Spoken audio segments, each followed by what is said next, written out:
Step one is what you want to do is you want to hire a professional and contractually give them the freedom to take risks. And this is going to be a hard one for people because I've heard people say it's like, well, I hired the CPA and they agreed to pay my any interest and penalties that I have on any tax issues. And I say, and some of them even they're going to pay the tax owing. And I say, hang on, it's like you think that's a good deal, but that's a terrible deal because that person is going to be financially motivated to take zero risk for you and make the most conservative filings possible. Basically, give CRA everything they want up front, right away, no questions asked. I mean, that is their financial motivation. They have no, skin in the game upside. What you want is to contractually give someone the freedom that they would file your returns and proceed through your tax issues as if it was their own issue. They would take prudent risks the way they would with their own money. But if you want an insurance policy, it's not it, because pretend I'm fighting a $100,000 tax issue. Okay, I'm fighting a $100,000 tax issue, but I'm only charging the person $10,000 a year. Like, what's my motivation? What's the professional's motivation? Like, they'd have to charge you $50,000 for that to be financially motivated because there's a risk of losing. And so that is the first step. Is you want to hire a trusted professional and give them the freedom to take prudent risks. And that's going to be something that's going to turn off 90% of the population because they want guarantees in life, but there are no guarantees in life other than death and taxes. So Okay. we can reduce them if you're willing to take some risks. So how do you vet somebody like that? How do you know you're asking the right questions of a professional that you want to hire? Because you can pick any CPA out of Google there and or your tax lawyer, and how do you know? How do you know they're going to take those risks on your behalf? Like, how do you vet them to find out if this is the right choice? I would say that's a good question, because I say one of the warning signs is if you have someone who it's always black or white. It's always left or right. They can't even articulate the competing opinion. Okay. Now, some issues are just like very straightforward. It's like, it has to be done this way. But if every issue you encounter, every subject you encounter, there is one right way and no other way, and you can't see them even actively thinking through the different scenarios, and they can't tell you, if you do this, this will happen. If you do that, that'll happen. That person probably just doesn't have enough of an understanding. And a lot of times they've just been working in a firm where, contractually they were basically, on the hook for interest and penalties. And so they just didn't take any risk. They didn't stick handle through any issues at all, because that was the financial motivation. The motivation was just to process the most conservative returns possibly, as efficiently as possibly, and let the taxpayer pay whatever the government says. Yeah, I guess that's where experience in just being a CPA, experience in working with multiple businesses, and then being able to critically think. I think that is one trend that is maybe unpopular, but we need people who are critical thinkers and who can come up with solutions that may not fit the exact mold, whether it be a black or white thing, but see what is the gray, what would be acceptable, and what would you speak to on that part of things? Yeah, I mean, that's kind of it's basically a product for our Rockefeller school system. There's 4 multiple choice answers and one is right and the rest are wrong. And in the real world, it's very rarely that black or white. It's like there are good, better, best, right? And there's usually risks in all of them. And so it's just really important that you're working with someone who you can see that they're thinking through different options in their head. They're thinking through different parameters, and they're actually considering the client in that, because what's right for one client might not be right for another client. The level of risk that's right for one might not be right for another. So it's important to do that. And then once the customer, once the taxpayer has hired someone and give them some freedom to take some risk, and it has to be done contractually. It has to be done contractually. Our engagement letters are very clear that we're not responsible for interest or penalties, because if I was, the fees would be dramatically higher. I would want some of the upside. So, and I don't think that's ultimately the taxpayer would win on that, because, most of their tax savings would Right. be eroded away to the fees that they're paying to the professional. And so I don't think that's the way to proceed. Yeah, So, and on that, like, because there are things that are out of your control as the professional. If you don't have a contractual obligation in there and that protects you as the accountant, you can give them advice and you can say, this is what we're going to be doing going forward. But they can go totally on another vein altogether and completely reject your advice, and then you're kind of on the hook trying to clean up the mess afterwards. I'm sure you've probably seen that before. yeah, and some of it's not. It can be as simple as, we want a vehicle log. We want a mileage log for the fleet that they're using, and they don't have a mileage log, right? And it's, they're busy, and they're working on a whole bunch of strategic objectives. They didn't get it for their fleet that year, and all of a sudden now they're in a vehicle audit situation and they don't have one. Okay, and so, what would some professionals do in that case? It's like, just tell them, oh, deal with it yourself, right? Deal with yourself, where, if the person is kind of on your side, both contractually and, the relationship, they're going to do their best to respond to that query, even though it's not under ideal circumstances, because, you haven't guaranteed a win, so to speak. All right. So what would be the next step to fight the CRA, to beat them? The next step is, you have to be ridiculously patient. You have to be ridiculously patient and build liquidity. Okay. If you want certainty, pay them whatever they want as soon as they ask for it. If you want certainty in your life, that's, file the most conservative filings possible, pay them whatever they want as soon as they want it. Okay. But if you want to fight, be prepared for a long process and be prepared for uncertainty. Okay, it's the nature of the game. If you have $100,000 tax issue, rather than just turn the other cheek and give up on the issue and pay, we'll go build $100,000 of liquidity and then try to win.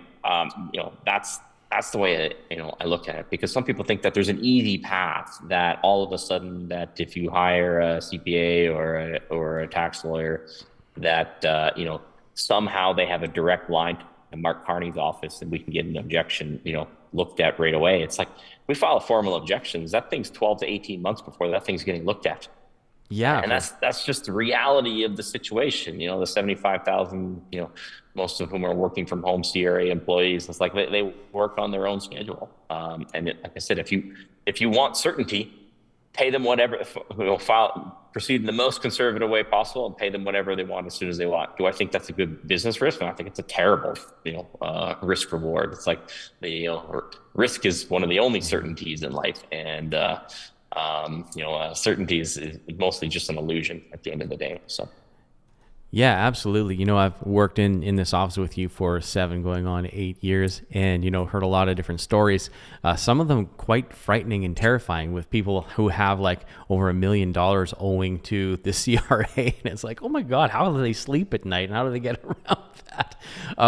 So when speaking with CRA, like, a lot of times these judgments that come across, just from my experience of working in the office, it's just some arbitrary person or peon at the CRA that gets something stuck in their craw and they decide to go after someone. So I think that I think it's the obligation of the client to actually fight that, because sometimes there's not a lot of substance on that. So maybe you can speak to that a bit. Yeah, I mean, the first start is, like, when you're proceeding through this, you really need to understand the significance of, you need to understand classifications and ratios. Okay, so you need to understand, like, what we're classifying something as and what is that ratio. Okay, am I deducting a $100 donation receipt, or am I deducting with $100,000 of income? Or am I deducting a $50,000 donation receipt with $100,000 of income? You should be prepared for the level of pushback based on classifications and ratios. And you should know that going in. Like, we just recently inherited a client, and we find out that he's actually already under audit when he comes to us. he's already under audit because he was he's a mortgage broker, and I want to say he had I'm going to go with like he had $500,000 in revenue. He had $500,000 in revenue and $80,000 in advertising expense. As soon as I saw that, I was like, well, yeah, of course he got audited. Like that was who filed it. I mean, my initial reaction was like, that was a stupid filing because like what was in that advertising account and what could it have been classified otherwise? Okay. Because there's a huge amount of discretion in a lot of the classifications that are chosen. But the pushback from CRA is going to vary dramatically based on that. And, it turns out there's, administrative contractors in his advertising expense that would have been fine somewhere else, but they're going to become problematic now because of how they are originally classified. And no one probably told him that ratio was, $60,000 on marketing on a mortgage broker is likely to get some attention, has a potential to get some attention. And, how strong are we in this area? So people need to understand those classifications and ratios. And then they also need to understand, what you said is like, it's your duty to push back.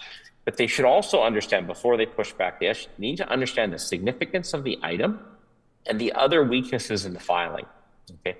So maybe CRA is getting something completely and utterly wrong.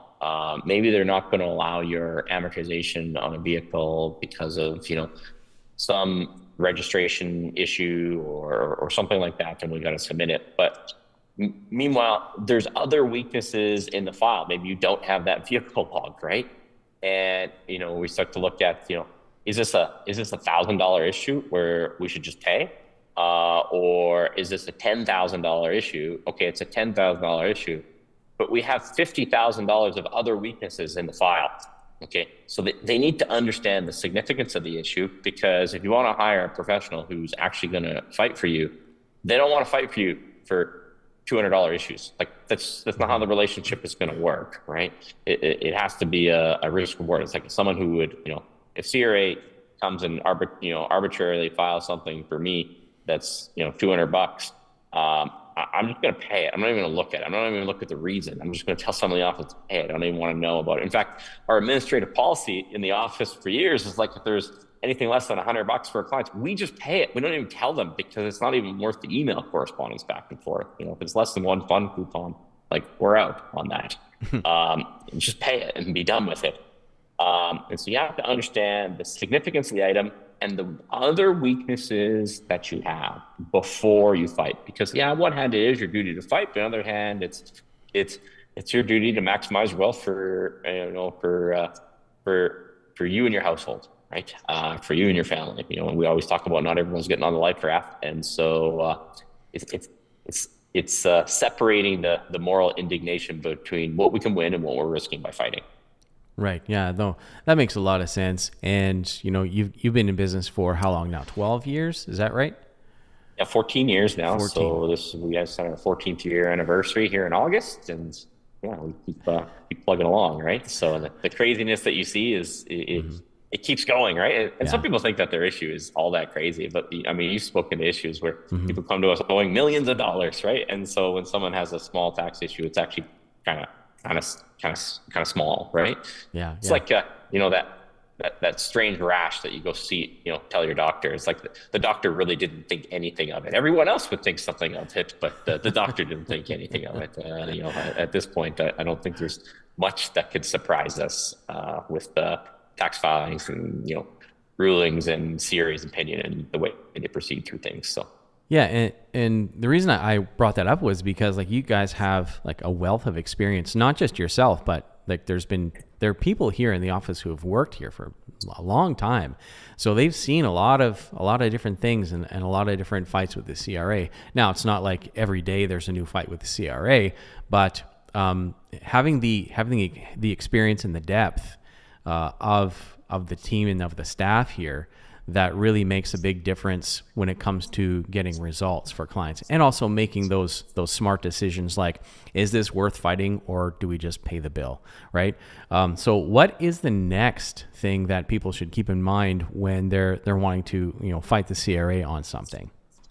I think the next thing you have to understand when you're responding, it's very critical to limit the scope of what you're responding to, because it's not just a carte blanche issue. If they're auditing you on a specific issue, the information that they're requesting and the information that you're submitting should relate directly to that issue. You shouldn't, voluntarily increase the scope of the issue being challenged by CRA.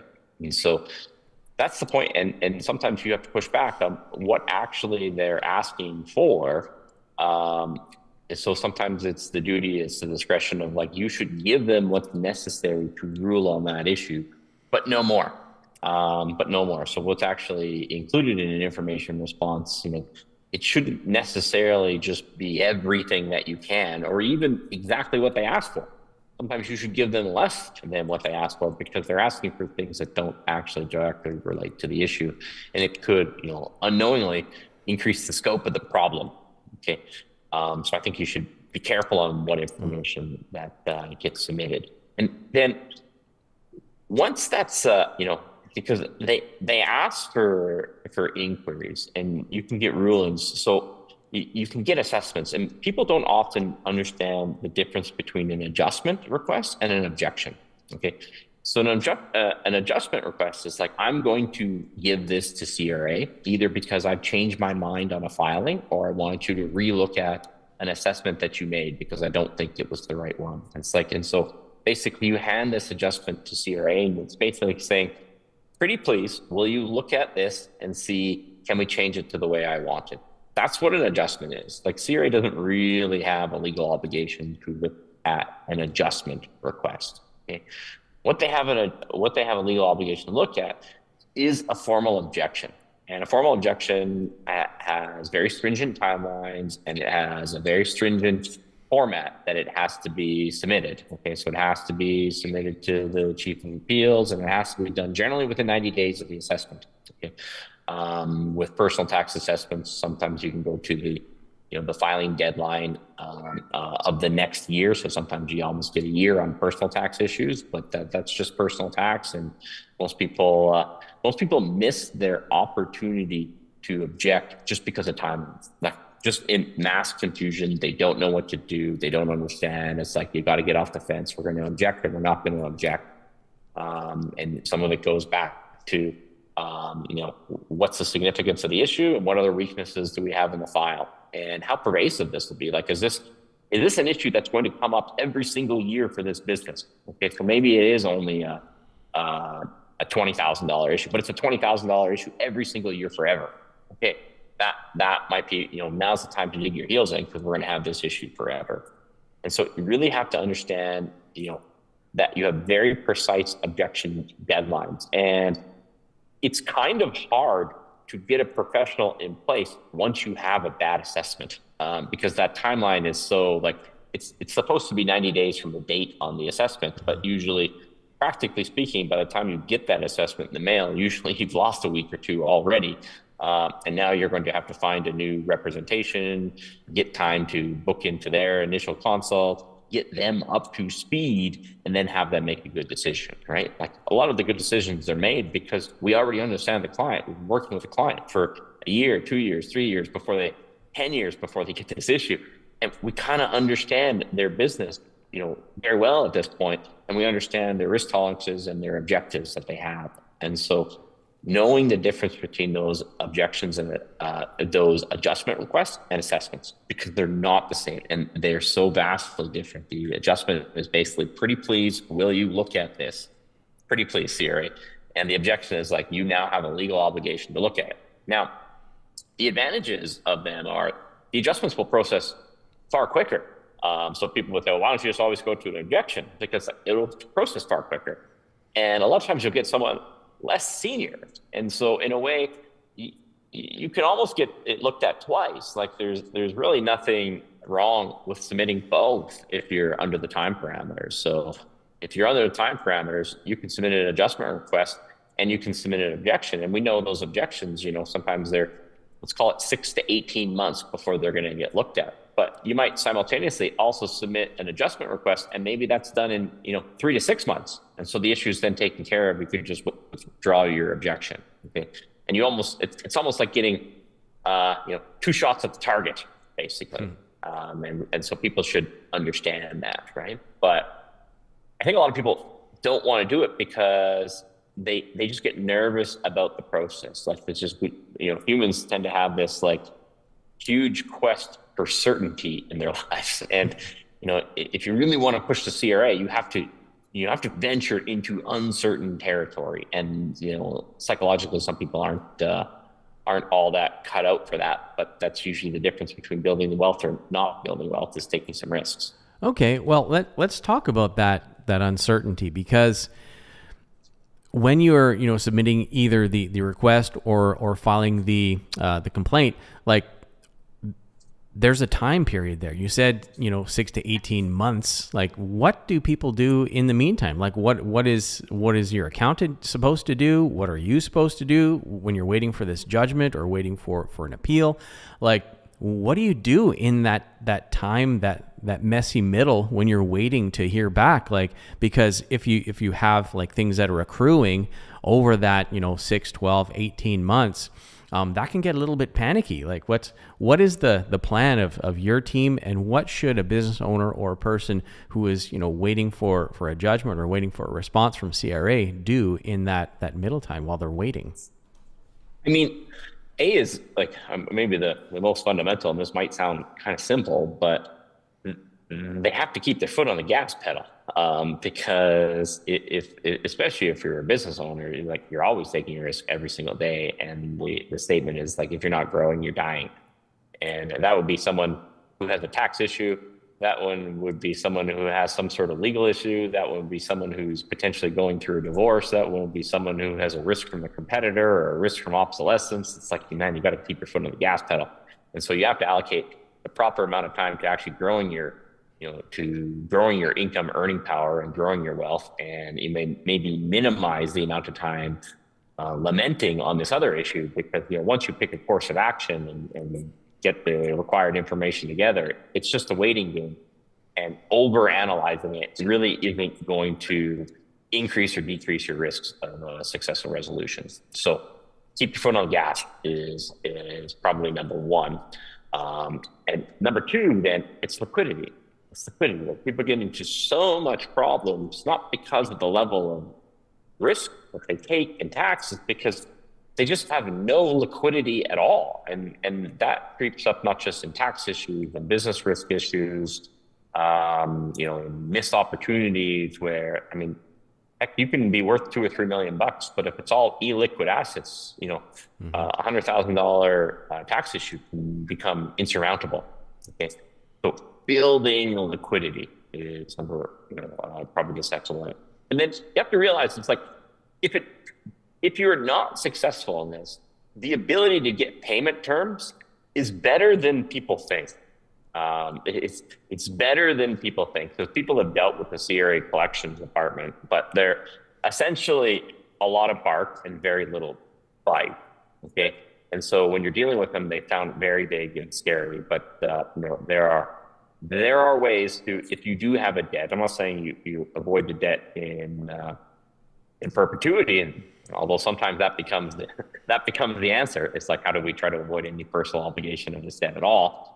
But there are ways to extend the payment terms. Okay, so you maybe have a $100,000 tax issue, and maybe you're following the steps and you're building liquidity, but you can only build $50,000 of liquidity. Then what happens to the other $50,000 at the end? It's like, well, you got to have a professional who's going to be with you at that point to make a payment arrangement, because it's easier for the professional to make a payment arrangement than the taxpayer, because the debt collection department, they play on people's emotions. It's their training, right? Mm-hmm. You can even see when they have a representative, they try to avoid the representative at all costs, because as soon as you call the representative, it's like, now it's two people on the phone, neither of their money, and now it becomes a more factual conversation, right?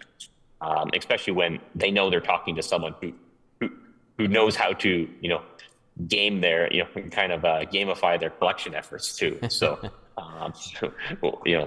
it tends to be a more reasonable conversation, right? And so, you have to realize that there's going to be uncertainty in that. There's going to be uncertainty in any sort of investing, business, tax issue.